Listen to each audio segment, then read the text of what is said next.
DD किसान, बदलते भारत की शान।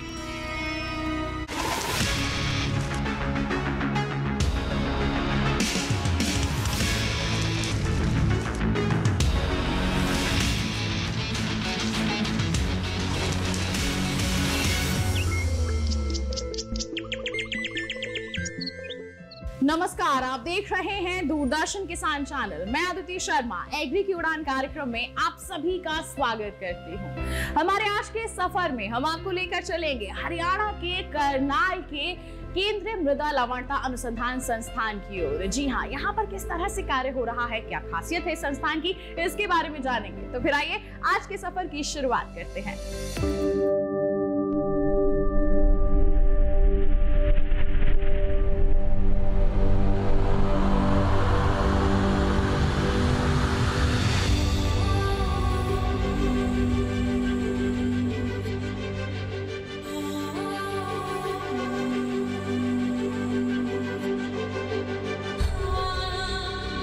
न जाने कैसी है ये मिट्टी, फसल उगती मिट्टी में, कटाई भी होती मिट्टी में, फिर भी उर्वर रहती मिट्टी में।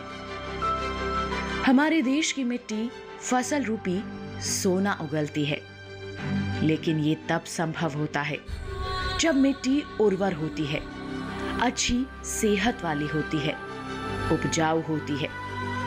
लेकिन हमारे देश में लगभग हर क्षेत्र में विभिन्न प्रकार की मृदाएं पाई जाती हैं, जैसे जलोढ़ मिट्टी, लाल मिट्टी, काली मिट्टी, पहाड़ी मिट्टी, रेगिस्तानी मिट्टी, लेटराइट मिट्टी, लवणीय और क्षारीय मिट्टी। हर प्रकार की मिट्टी की अपनी अलग विशेषता होती है, तो किसी में कुछ कमियां भी होती हैं, समस्याएं भी होती हैं। आज के कार्यक्रम में मुख्य तौर पर बात होगी लवणीय और क्षारीय मिट्टी की।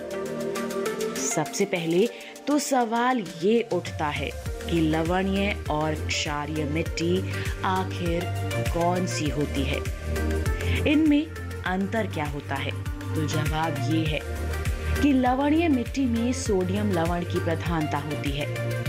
लवणीय मिट्टी में अत्यधिक सिंचाई, उर्वरकों और पशु अपशिष्टों की मौजूदगी की वजह से मिट्टी की लवणता बढ़ जाती है।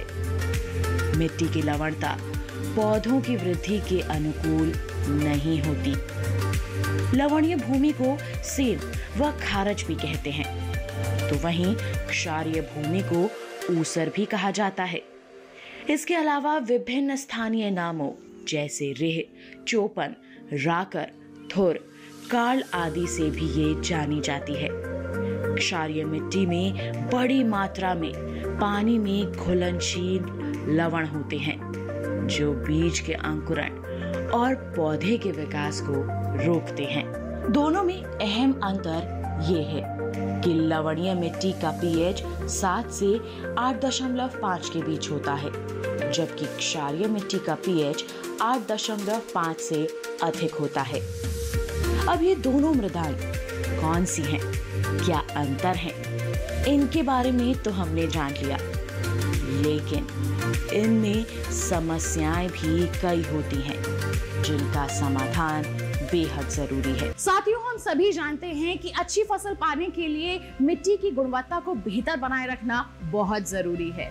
मिट्टी की उर्वरा शक्ति को किस तरह से बेहतर बनाए रखा जा सकता है, इस दिशा में किस तरह से यहाँ पर कार्य हो रहा है, आइए इसके बारे में जानते हैं। राजधानी दिल्ली से हम निकल पड़े करनाल की ओर। लगभग 150 किलोमीटर की दूरी तय कर हम पहुंचे करनाल स्थित CSSRI में, भारतीय कृषि अनुसंधान संस्थान का एक शांत और खूबसूरत परिसर वाला संस्थान, जहां देश की मिट्टी के लिए अनुसंधान होता है। यहाँ आकर हमने इस संस्थान के बारे में जानना शुरू किया। पता चला कि ICAR के केंद्रीय मृदा लवणता अनुसंधान संस्थान की स्थापना वर्ष 1969 में नमक प्रभावित मिट्टी और खराब गुणवत्ता वाले जल संसाधनों पर व्यवस्थित शोध शुरू करने के लिए की गई थी। इस संस्थान में स्थापना से लेकर अब तक अनुसंधान कार्यक्रम 4 अनुसंधान प्रभागों के माध्यम से कार्यान्वित किए जाते हैं। मृदा और फसल प्रबंधन, फसल सुधार, सिंचाई और जल निकासी इंजीनियरिंग, प्रौद्योगिकी मूल्यांकन और हस्तांतरण। इन चारों प्रभागों में हो रहे विशेष अनुसंधानों के चलते ही संस्थान इस दिशा में उन्नति के लिए काम कर रहा है। हरियाणा के करनाल में मुख्य परिसर में तो इस क्षेत्र में अहम शोध होते ही हैं। इसके अलावा संस्थान के 3 क्षेत्रीय अनुसंधान केंद्र भी हैं।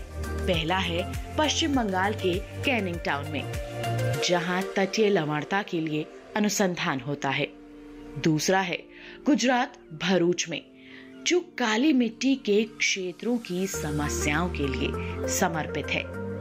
तीसरा उत्तर प्रदेश के लखनऊ में स्थित है, जो मध्य और पूर्वी गंगा के मैदानों में क्षारीय भूमि सुधार के लिए समर्पित है। CSSRI की बात की जाए तो ये संस्थान लवणीय भूमि और जल की उत्पादकता में सुधार करने के लिए नए ज्ञान का सृजन और सुधार की प्रक्रियाओं की समझ और प्रौद्योगिकियों का विकास करने के उद्देश्य से कार्य करता है। संस्थान में वर्षों से कई पहलुओं पर अनुसंधान होते आए हैं और वर्तमान में भी शोध किए जा रहे हैं।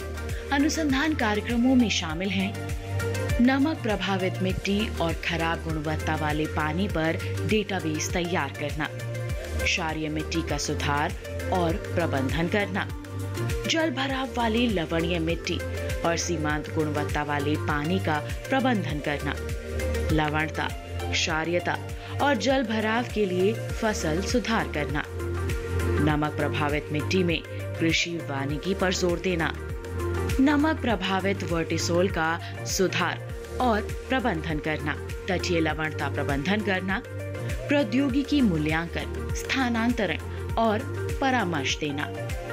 इन सभी पर यहाँ जोर दिया जा रहा है। तो किस प्रकार से इस संस्थान में क्रियान्वयन हो रहा है, इसके बारे में हमने जाना निदेशक महोदय से। आइए आपको भी दिखाएं।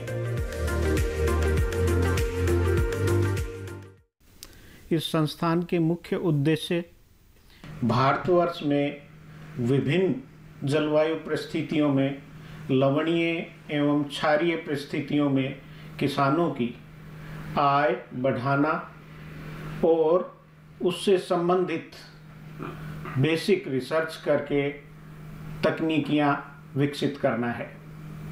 संस्थान ने अब तक लगभग 21.07 लाख हेक्टेयर लवणीय एवं क्षारीय मृदाओं का सुधार कर किसानों की आय बढ़ाई है।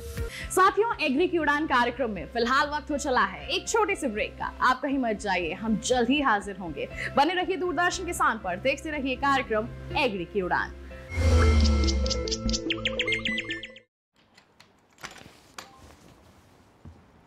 बोल बोल के थक गया। क्या हुआ? नया किड बैग चाहिए। तो पहले कैप्टन से बोलो, नहीं सुना तो मैनेजर से। करेक्ट। तो ऐसे ही पहले शिकायत बैंक से करें, 30 दिनों में जवाब या समाधान ना मिलने पर CMS पोर्टल पे शिकायत करें। तो पहले बैंक फिर CMS पोर्टल, नहीं तो शिकायत होगी नामंजूर। चले ले आ गया नया किड बैग। RBI कहता है पहले अपना बैंक फिर RBI ओम्बुड्समैन। ब्रेक के बाद दूरदर्शन किसान चैनल के कार्यक्रम एग्री की उड़ान में आप सभी का फिर से स्वागत है। आइए कार्यक्रम को आगे बढ़ाते हैं। संस्थान के जो वैज्ञानिक हैं किस तरह से कड़ी मेहनत कर रहे हैं हमारे किसानों को उन्नत बनाने के लिए, आइए इसके बारे में जानते हैं। अनुसंधान करके भूमि सुधार करने से पहले ये आवश्यक है कि जानकारी हो देश के किस क्षेत्र की मिट्टी लवणीय और क्षारीय है, जिसकी मैपिंग करने के लिए करनाल के CSSRI में आधुनिक तकनीकों का उपयोग होता है। फिर जिलावार पूरा ब्यौरा तैयार किया जाता है। उसके पश्चात ही समस्याओं को जानकर समाधान खोजे जाते हैं। GIS के अंदर इस तरह की जो मैप हम बनाते हैं उसका खासियत है। खासियत क्या है कि अगर आप इस कर्सर को ले जाके किसी भी जगह जाइए, उसको क्लिक करिए, तो उसमें से आपको सारे के सारे सैलिनिटी का डेटा डाउनलोड होता है। तो यही है इसका एडवांटेज। और दूसरी बात है क्या, this is a digital format data, you can use it with any other related information for decision making, planning and management of salt affected soils. Particularly हमारा जो सॉल्ट अफेक्टेड सॉइल्स है उसकी reclamation is a big issue. Reclamation के लिए आपको चाहिए locational information and soil characteristics. Way locational information और soil characteristics और उसकी स्पेशल डायमेंशन, मतलब कहाँ कहाँ पे ये फैला हुआ है, इस टाइप का जो डेटा है, इस टाइप को डेटा को हम इकट्ठा एक जगह इस तरह मैप फॉर्मेट पे हम दिखाते हैं। और उस मैप को हम, हमारा ये जो सैलिनिटी का मैप, हमारा सैलिनिटी मैप जो है ना, हमारा गवर्नमेंट ऑफ इंडिया का प्लानिंग कमीशन में भी ये चीज़ इसके ऊपर चर्चा होती है। हम आगे बढ़ते जा रहे थे, ज्ञान के सागर को भरते जा रहे थे। हमें जानकारी दी गई सोडिक मिट्टी के बारे में। देश में लगभग 3 मिलियन हेक्टेयर से भी अधिक के क्षेत्र में सोडिक मिट्टी उपलब्ध है और अनुमान है इस दायरे के बढ़ने का, जिसे कम करने के प्रयास किए जा रहे हैं। लेकिन सोडिक मिट्टी के सुधार के लिए गुणवत्ता वाले जिप्सम की कम उपलब्धता एक बड़ी चुनौती है, जिसके विकल्प CSSRI द्वारा विकसित किए गए हैं। संस्थान के वैज्ञानिकों ने विभिन्न मृदा अम्लता स्थितियों के लिए उपयुक्त कई फॉर्मुलेशन विकसित किए हैं। ये विकसित उत्पाद खनिज जिप्सम की तुलना में 90% शुद्धता के साथ अधिक प्रभावी और निरंतर गुणवत्ता वाले हैं। इन फॉर्मुलेशन के उपयोग से सोडिक मिट्टी में गेहूं और बरसीम जैसी फसलों की उपज में वृद्धि दर्ज की गई है। कौन से हैं ये फॉर्मुलेशन, क्या हैं इनकी खूबियां, जाना हमने। आइए आपको भी बताएं। केंद्रीय मृदा लवणता अनुसंधान पिछले 50 वर्षों से लगभग जो क्षारीय ज़मीनें हैं इनको सुधारने के लिए बहुत सारी तकनीकों का विकास किया है, और उसमें से हमारी जो जिप्सम आधारित तकनीक है वह हमारी एक फ्लैगशिप टेक्नोलॉजी है। इसके उपयोग से लगभग 2 मिलियन हेक्टेयर से ज़्यादा ज़मीनों को हम लोगों ने अब तक सुधारा है। लेकिन जैसा आप सबको मालूम है कि इस समय जो है जो जिप्सम आती है वो माइन से आती है और उसकी गुणवत्ता को लेकर के काफ़ी प्रॉब्लम है, और उचित गुणवत्ता की जिप्सम की उपलब्धता न होने के कारण जो मृदा सुधार है उसमें काफ़ी परेशानियां आ रही हैं। इन चीज़ों को देखते हुए हमारा यह संस्थान जिप्सम की जो एक विकल्प है उसको तैयार करने का प्रयास कर रहा है। सोडिक मिट्टी सुधार के बाद हमें बताया गया जल सुधार के बारे में। देश के उत्तर पश्चिम भारत में लगभग 40 से 60% भूजल संसाधन क्षारीय है, जिनकी सबसे बड़ी वजह है रेजिडुअल सोडियम कार्बोनेट की जल में उपस्थिति, जिसके कारण मिट्टी के पीएच में वृद्धि होती है। पानी मिट्टी में पूर्णतः प्रवेश नहीं कर पाता और फसल उत्पादन में कभी-कभी विफलता का सामना भी करना पड़ता है। इस समस्या का समाधान है जिप्सम बेड तकनीक। इस तकनीक में जिप्सम के ढेले से भरे टैंक से पानी को गुजारा जाता है, जल को उपचारित किया जाता है। लेकिन इस तकनीक को अपनाना भी आसान नहीं, इसमें भी कई तरह की समस्याओं का सामना करना पड़ता है। जिप्सम क्लॉड की अनुपलब्धता, जिप्सम की खराब गुणवत्ता, जल प्रबंधन प्रथाओं में बदलाव जैसी कई बाधाएं आती हैं। लेकिन CSSRI निरंतर प्रयासरत है। खराब गुणवत्ता पानी किसान के लिए एक समस्या है जो हमारे एग्रीकल्चर प्रोडक्शन को कम करता है। भारतवर्ष में 2 तरह का खराब गुणवत्ता पानी है। इसको पहले को बोलता है घुलनशील नमक वाला पानी, जिसको अंग्रेजी में हम सलाइन वाटर बोलते हैं। दूसरा है अघुलनशील नमक वाला पानी, जिस पानी में ज़्यादा क्षारीयता होता है, जो लेबोरेटरी टर्म में अल्काली वाटर, सोडिक वाटर और RSC वाटर बोलते हैं। इस RSC वाटर जब 2 से ज़्यादा होता है तब वो हमें फसल उपजाऊ के लिए समस्या होता है। हमारे काफ़ी सारे शोध ने पिछले में जिप्सम बेड टेक्नोलॉजी विकसित किया था। वो जिप्सम बेड टेक्नोलॉजी ये है, उसमें हम जिप्सम के बेड्स के ऊपर से खराब गुणवत्ता पानी को हम पास कराते हैं। जब पानी पास होता है, जब वो जिप्सम धीरे धीरे घुल जाता है और उस नमक और उस पानी में कैल्शियम सप्लाई करता है, जो कैल्शियम हमारा RSC को न्यूट्रलाइज करता है। और इसको आगे लेके जाते हुए हमारे DST का एक प्रोजेक्ट है, उस प्रोजेक्ट में हमने ये चारों टाइप का टेक्नोलॉजी को फार्मर्स फील्ड, जहाँ पे पतियाला एक डिस्ट्रिक्ट है पंजाब का, साउदर्न पंजाब है, उसमें काफ़ी सारे सोडिक वाटर है। उस सोडिक वाटर को हमने न्यूट्रलाइज किया करते हुए वहाँ पे टमाटर और फूल गोभी, पत्ते गोभी, लौकी, करेला, ये सारे सब्जी हमने उस फार्मर्स के खेती में हमने एक खराब गुणवत्ता पानी को न्यूट्रलाइज करते हुए काफ़ी अच्छा उपजाऊ लाया हो। पिछले साल ਦੇ ਨਾਲੋਂ ਸਲਫਰ ਪਾਉਣ ਤੋਂ ਬਾਅਦ ਇਹਦੇ ਵਿੱਚ 35 ਤੋਂ 40% ਦੀ ਗਰੋਥ ਆਈ ਆ, ਪ੍ਰੋਡਕਸ਼ਨ ਇਹਦੀ ਵਧੀ ਆ और पानी पीने की समर्था भी जी तो वधी है। पिछले साल जब इसमें CSI करनाल से डॉक्टर आए थे, उन्होंने इसमें एक सल्फर का एक नया रूप जो डाला था इसमें, तो उसके बाद इस खेत में जो है बहुत अच्छी ग्रोथ आनी शुरू हुई है। इस बार जो लग रहा है कि फसल बहुत अच्छी आएगी। संस्थान में संरक्षित कृषि को भी बढ़ावा दिया जाता है। इस क्षेत्र में भी यहाँ के वैज्ञानिक शोध करते हैं और इनका प्रचार प्रसार भी करते हैं, ताकि ज्यादा से ज्यादा किसान इस प्रणाली के महत्व को समझें और इसे अपनाएं। संरक्षित कृषि के 3 मुख्य सिद्धांत होते हैं। पहला, न्यूनतम या शून्य जुताई करना। दूसरा, फसल अवशेषों का मल्च के रूप में बिछावन में उपयोग करना। और तीसरा, फसल चक्र या फसल विविधीकरण करना। संस्थान के साथ से किसान संरक्षित खेती को अपने लिए लाभकारी बना सकते हैं। कैसे, आइए जानें। तो संरक्षित खेती के माध्यम से जो हम खेती कर रहे हैं, तो उसमें हम जो यहाँ पर काम कर रहे हैं, उस काम के अंतर्गत हम क्या कर रहे हैं कि धान की रुपाई नहीं करके हम धान की सीधी बिजाई करते हैं। और सीधी बिजाई हम 2 तरीके से करते हैं। एक ये होती है कि जो गेहूं की पराली होती है उसको ज़मीन के अंदर गाड़ के उसके ऊपर रुपाई करते हैं। दूसरे हम पराली को क्या करते हैं, एंकर्ड रेजिड्यू इतना कटाई के ऊपर छोड़ के फिर हम सीधे DSR की बिजाई करते हैं।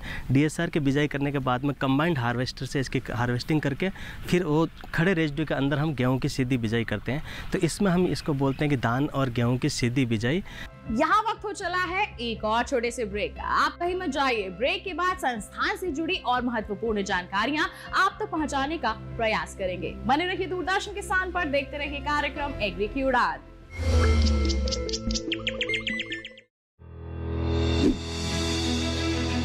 मशीनों के दौर में जी रहे हैं हम। काम को बेहतर और आसान बना रही हैं मशीनें। खेती को दे रही है नई ऊंचाइयां, किसान के लिए है वरदान।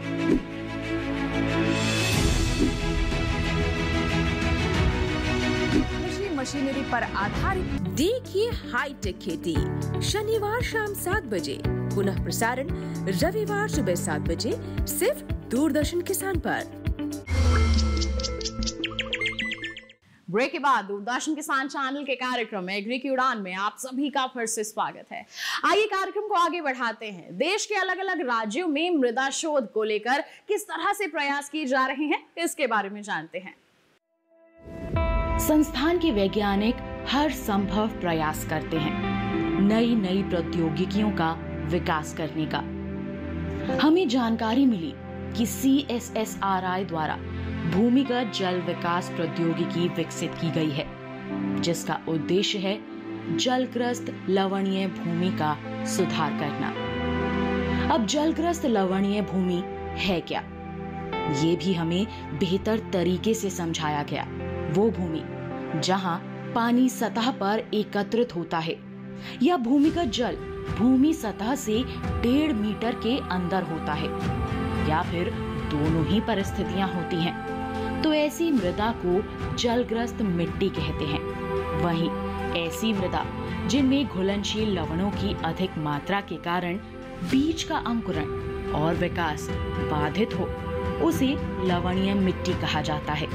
तो जो भूमि जलग्रस्त भी हो और लवणीय भी हो, उसे जलग्रस्त लवणीय भूमि कहते हैं।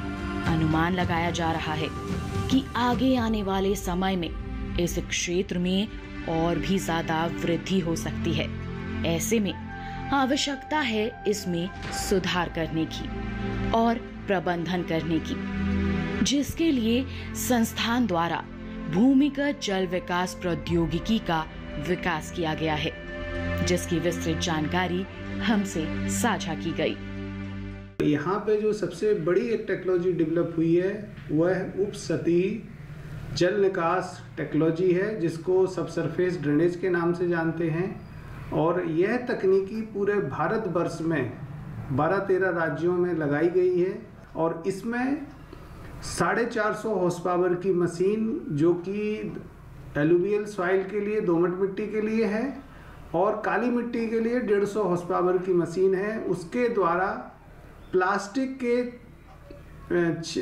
जो परफोरेटेड पाइप्स हैं उनको बिछाया जाता है और ये 1.5 से 2 मीटर एलुवियल सॉइल में बिछाया जाता है और 1 से 1.25 मीटर की गहराई पे ये काली मिट्टी में बिछाया जाता है। इस तकनीकी से किसान की जो उत्पादकता है वो तो डबल होती ही है, साथ साथ इसमें उसकी जो आय है वो भी दुगनी होती है।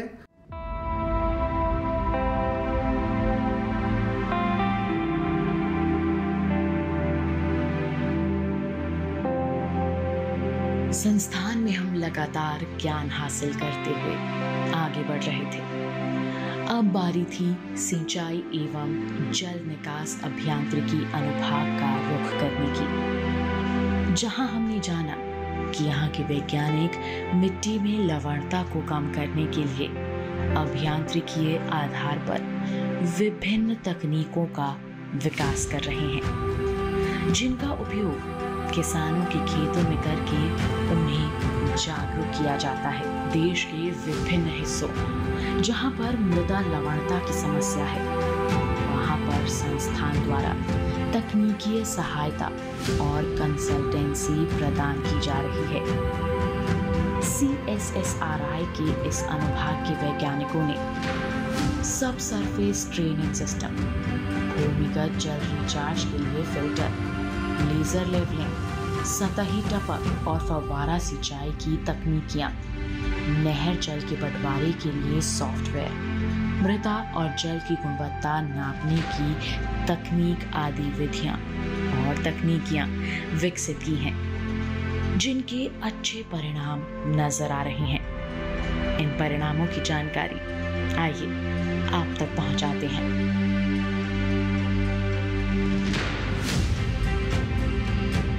हमारे अनुभाग में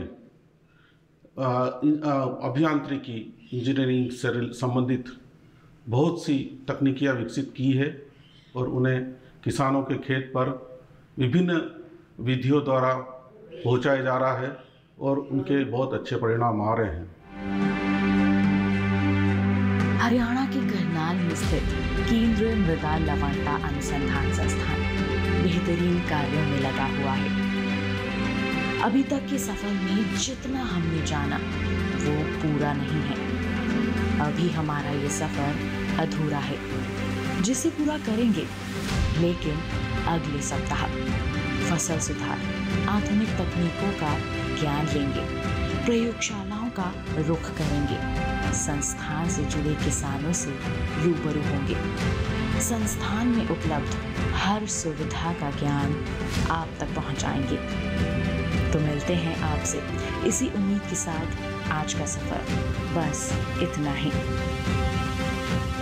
तमाम जो जानकारियां हैं जो कि आपके लिए फायदेमंद साबित हो सकती हैं, इसके बारे में आपको बताया जाएगा, लेकिन इसके लिए करना होगा आपको थोड़ा सा इंतजार। मुलाकात करेंगे आपसे अगले सप्ताह। तब तक के लिए हमें दीजिए इजाजत, लेकिन आप बने रहिए दूरदर्शन किसान पर। नमस्कार।